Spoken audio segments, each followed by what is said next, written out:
Hello દોસ્તો, આજે આપણે ભણીશું મોલેક્યુલર ડિફ્યુઝન ઇન ગેસ. જો આ મિત્રો આપણે એમટીમાં ચેપ્ટર 2 કેમિકલ એન્જિનિયરિંગમાં આ ટોપિક આપણને જોવા મળે છે. જો તેમાં દર્શાવ્યા મુજબ આમાં શું કહેવા માંગે છે, વાયુઓમાં થતા મોલેક્યુલર ડિફ્યુઝન માટે ગેસનો ઉપયોગ કરવામાં આવે છે. તો ગેસનો જે નિયમ છે તે યાદ રાખવાનો છે મિત્રો, PV = nRT. અને બીજો નિયમ આ છે કે PA = YA × PT. એને સમીકરણ 1 આપશું. PV = nRT ને સમીકરણ 1 આપશું. PA = YA × PT એને સમીકરણ આપણે 2 આપશું. PA છે તેને particle pressure of component A કહેવાય છે, અને જ્યારે PT છે તેને ટોટલ પ્રેશર કહેવામાં આવે છે, અને YA છે તેને મોલ ફ્રેક્શન ઓફ A કહેવામાં આવે છે.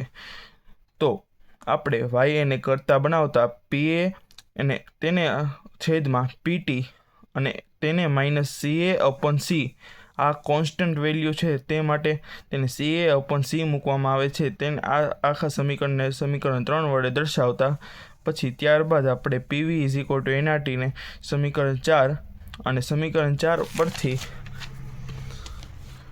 આપણે n/V અને P/RT તે દર્શાવતા જ્યારે C = NV લેતા, એટલે જ્યારે C ને આપણે NV ધારી લેવાના, એટલે Cની કિંમત અહીંયા મૂકતા C = P/RT. C/P/RT ને સમીકરણ 5 દર્શાવતા જ્યારે Cની કિંમત લેમિનાર ફ્લો માટે મળતા આપણે મોલાર ફ્લુઇડનું સૂત્ર મૂકતા. મોલાર ફ્લુઇડ શું છે કે Na = Na + Nb × P/RT × DAB/Z અને log Na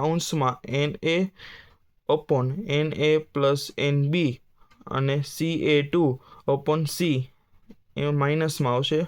આખું આવી રીતે મૂકતા જ્યારે પછી આ Na છે આ બધું સૂત્રનું એમનેમ રહેવા દેવાનું, અને આપણે અહીંયા Caની જગ્યાએ Pa2/PT તેની વેલ્યુ મૂકતા Cની જગ્યાએ Pa2/PT મૂકતા. એવી રીતે નીચેનામાં એમ જ કરવાનું છે, Ca1/C તેની જગ્યાએ Pa1/PT. તે જ રીતે આમાં Na = Na/NB આખો તેમને તેમ, અને આ જે PT છે તેને આ બાજુ લેતા PT - Pa2, એટલે આ રીતે જોવા મળશે. આ મેન સૂત્ર છે કે Na = Na + Nb × P/RT × DAB/Z log Na + Nb × PT - Pa2 અને એના છેદમાં Na + Nb × PT - Pa1. આ આપણું મેઇન મોલેક્યુલર ડિફ્યુઝન ગેસનું સૂત્ર છે. બરાબર. ધન્યવાદ દોસ્તો.